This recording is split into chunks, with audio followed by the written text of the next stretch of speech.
75% आरक्षण तो दिया नहीं, वो तो एक जुमला साबित हुआ। 75% बाहर के लोगों को हरियाणा में लाके नौकरी दे रहे हैं। उस बात पे हमको आपत्ति है, क्योंकि हरियाणा में 25 लाख युवा बेरोजगार है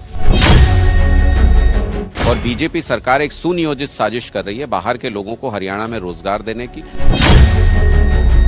60 से लेके 80% तक जो सिलेक्शन है वो बाहर के लोगों का हो रहा है हरियाणा की नौकरियों में, तो इसके ऊपर तो आपत्ति करना जायज है।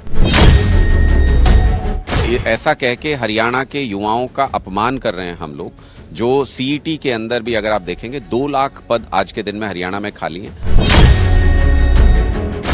जब भी चुनाव के दिन नजदीक आते हैं तो एक मुद्दा जो प्रमुखता से उठाया जाता है वो है बेरोजगारी का मुद्दा।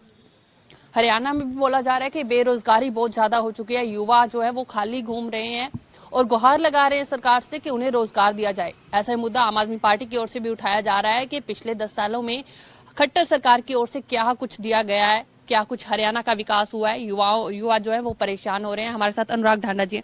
ढांडा जी, आप बोल रहे हो कि युवा बेरोजगार है, लेकिन खट्टर सीएम खट्टर की ओर से बोला जा रहा है कि लाखों युवाओं को जो है रोजगार दिया गया। नहीं, कहा तो था इन्होंने कि 75% हरियाणा के युवाओं को हरियाणा में रोजगार मिलना चाहिए, आरक्षण की भी बात की थी। 75% आरक्षण तो दिया नहीं, वो तो एक जुमला साबित हुआ। 75% बाहर के लोगों को हरियाणा में लाके नौकरी दे रहे हैं। उस बात पे हमको आपत्ति है, क्योंकि हरियाणा में 25 लाख युवा बेरोजगार है और बीजेपी सरकार एक सुनियोजित साजिश कर रही है बाहर के लोगों को हरियाणा में रोजगार देने की, हरियाणा के सरकारी विभागों में इम्बैलेंस क्रिएट करने की और हरियाणा के युवाओं से रोजगार का हक छीनने की एक सुनियोजित साजिश हो रही है। मैं आपको आंकड़ों के आधार पर बता सकता हूं कि ये एडीओ के पद पे 23 जनरल कैटेगरी की भर्तियां हुई थी, जिसमें 16 पद बाहर के उम्मीदवार सेलेक्ट हुए। 16 पदों पे मतलब 70% बाहर का सिलेक्शन था। उसके बाद आप देखो एसडीओ इलेक्ट्रिकल में 99 लोगों के सिलेक्शन में से 77 लोग बाहर के थे, मतलब 78% बाहर का सिलेक्शन था। उसके बाद लेक्चरर ग्रुप बी में 157 में से 103 लोग बाहर के थे, यानी 66% बाहर का सिलेक्शन। 60 से लेके 80% तक जो सिलेक्शन है वो बाहर के लोगों का हो रहा है हरियाणा की नौकरियों में, तो इसके ऊपर तो आपत्ति करना जायज है। दूसरी, ढांडा जी, आपने क्या चेक किया, क्या युवाओं ने अप्लाई किया था हरियाणा के? हो सकता है कि इन पदों के लिए हरियाणा के युवाओं ने ना अप्लाई किया हो, इसलिए बाहर वालों को पहले प्रमुखता दी गई। आप ऐसा कह के हरियाणा के युवाओं का अपमान कर रहे हैं हम लोग, जो सीईटी के अंदर भी अगर आप देखेंगे 2 लाख पद आज के दिन में हरियाणा में खाली हैं और 3,70,000 3.5 लाख के आसपास युवा जो हैं सीईटी क्लियर करके एलिजिबल होके बैठे हुए हैं, उनको रोजगार नहीं मिल रहा। जब से सीईटी का एग्जाम हुआ, आप मुझे बता दीजिए कितनी भर्तियां हुई हैं। कोई पेपर कैंसिल हो जाता है, कोई लीक हो जाता है, कोई भर्ती वापस कर लेते हैं। जहां सिलेक्शन हो रहा है वहां बाहर के सिलेक्शन हो रहे हैं और सुनियोजित तरीके से हो रहे हैं। मैं ये आरोप लगा रहा हूं कि सुनियोजित तरीके से ये साजिश की जा रही है कि बाहर के लोगों को लाके हरियाणा में नौकरी दी जाए। आप देखिए ये स्टाफ नर्स और वेटनरी की पोस्ट कहीं पूरे देश में ऐसा नहीं है। जिस स्टेट में इनकी भर्ती होती है वहां की काउंसिल से रजिस्टर्ड होना चाहिए वो स्टाफ नर्स। यहां हरियाणा के में कोई ऐसी कंडीशन नहीं है, यानी यहाँ के युवाओं के साथ धोखा हो रहा है। आप इसी तरीके से आप और कितने भी चीजों में आप देख ले, दो शर्तें होती थी पहले कि जो निम्न वर्ग के लोग हैं, जो गरीब वर्ग के लोग हैं, उनको पहले 20 अंक दिए जाते थे सामाजिक और आर्थिक आधार पे, फिर वो 20 अंक खोल दिए गए सबके लिए, बाहर के लोगों को भी मिलते हैं। तो हरियाणा के गरीब लोगों का हक मारा गया कि नहीं मारा गया? अब डोमिसाइल की बात हुई तो डोमिसाइल पहले जरूरत होती थी, अब एचपीएससी कह रहा है कि डोमिसाइल की जरूरत नहीं है। कागज पे लिख के कोई कहते मैं हरियाणा का हूं तो मान लेंगे हम। तो हरियाणा के लोगों का हक मारा गया कि नहीं मारा गया? और ये पता भी नहीं चलेगा, ये डोमिसाइल की शर्त आपने हटा दी तो अब ये पता भी नहीं चलेगा कि कितने बाहर के थे और कितने। क्यों नहीं पता लगने देना चाहती हरियाणा सरकार? इसलिए क्योंकि बाहर के लोगों को भर्ती करना है, लेकिन पता भी नहीं लगने देना है। मैं पूछना चाहता हूं खट्टर साहब से, अगर इतना ही प्यार है हरियाणा के बाहर के लोगों से, इतना ही अगर उनको नौकरी देने का शौक है हरियाणा में, तो इस बार चुनाव बाहर से ही लड़ना। जहां के लोगों को भर्ती कर रहे हो वहीं जाके अपनी विधानसभा चुन लीजिए। हरियाणा में जमानत जब्त होगी इस बार। ये 25 लाख युवा बेरोजगार बैठे हैं। कारण क्या समझते हैं, क्यों इतना भेदभाव क्यों किया जा रहा है हरियाणा के युवाओं के साथ? हरियाणा का माहौल बिगाड़ने की साजिश भारतीय जनता पार्टी पहले भी कर चुकी है, जातिगत आधार पे भी, धार्मिक आधार पे भी।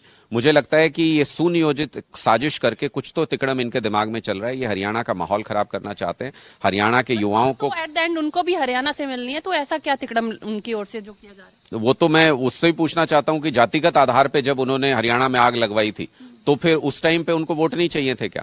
जब धार्मिक आधार पे वो दंगे कराते हैं तो उस वक्त उनको वोट नहीं चाहिए होते हैं। ये एक सुनियोजित तरीके से एक साजिश करके ये अपने इनके जो बैकड्रॉप में जो ऑर्गेनाइजेशन पूरी भारतीय जनता पार्टी को चलाती है उनके लोगों को भर्ती कर रहे हैं जगह जगह से ला करके। उस पे हमको आपत्ति है। 25 लाख युवा बेरोजगार है, 2 लाख पद खाली है हरियाणा के अंदर। क्यों नहीं भरते 2 लाख पद?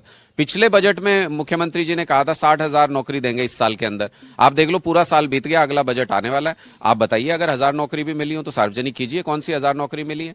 और जितनी ये नौकरी कहते हैं हमने दी, पिछली सरकार से ज्यादा दी, मैं कहता हूं उन आंकड़ों को सार्वजनिक कीजिए कि कितनी नौकरी पिछले 4 साल की सरकार में दी और उनमें से कितने बाहर के लोग थे और कितने हरियाणा के लोग थे। दूध का दूध और पानी का पानी हो जाएगा। ये हरियाणा के युवाओं के साथ नाइंसाफी कर रहे हैं। मरने के लिए इजराइल में हमारे युवा 10,000 युवाओं को वहां भेज देंगे, लेकिन 2 लाख सरकारी नौकरी हरियाणा में खाली है, यहां नहीं देंगे नौकरी। ये साफ बताता है कि इनकी नीयत हरियाणा के युवाओं के खिलाफ है। अलायंस को लेकर कैसे देखते हैं ढांडा जी? चंडीगढ़ में अलायंस हो गया कांग्रेस का, इंडिया अलायंस, जो लंबे समय से बात चल रही थी, लेकिन हरियाणा में अभी भी अटका हुआ है, अभी भी उस पर कोई सहमति नहीं बन पा रही। नहीं, बहुत अच्छी बात चल रही है हरियाणा में भी और बाकी जगहों पे भी। इंडिया अलायंस को लेके सेंट्रल कोऑर्डिनेशन कमेटी चर्चा कर रही है और जैसे ही 2 दौर की बातचीत हुई है और बहुत अच्छे माहौल में हुई है। जैसे ही ये निर्णय होगा कहां कितनी सीटें किसको मिलेंगी, सीट शेयरिंग का फॉर्मूला क्या है, आप सबके साथ साझा करेंगे। चंडीगढ़ में गुड न्यूज आपको मिल गई। चंडीगढ़ के लोगों को बहुत समय से इंतजार था कि दिल्ली और पंजाब में जैसे अच्छे काम हो रहे हैं वैसे चंडीगढ़ में भी होने चाहिए। मुझे लगता है कि वो इंतजार खत्म हुआ। ऐसे ही बाकी जगहों पे भी आपको शुभ समाचार मिलेंगे कि भारतीय जनता पार्टी पूरे देश में हार रही है। तो बिल्कुल हमारे साथ अनुराग ढांडा जी थे, जिन्होंने साफ साफ जो है वो हरियाणा सरकार के ऊपर इल्जाम लगाए हैं कि युवाओं के साथ सीधा सीधा धोखा किया जा रहा है, युवाओं के साथ भेदभाव किया जा रहा है, बाहर के युवाओं को भर्ती किया जा रहा है, जबकि हरियाणा के युवाओं को नौकरियां नहीं दी जा रही। कैमरा पर्सन गगन के साथ शालू मेरोक, चंडीगढ़।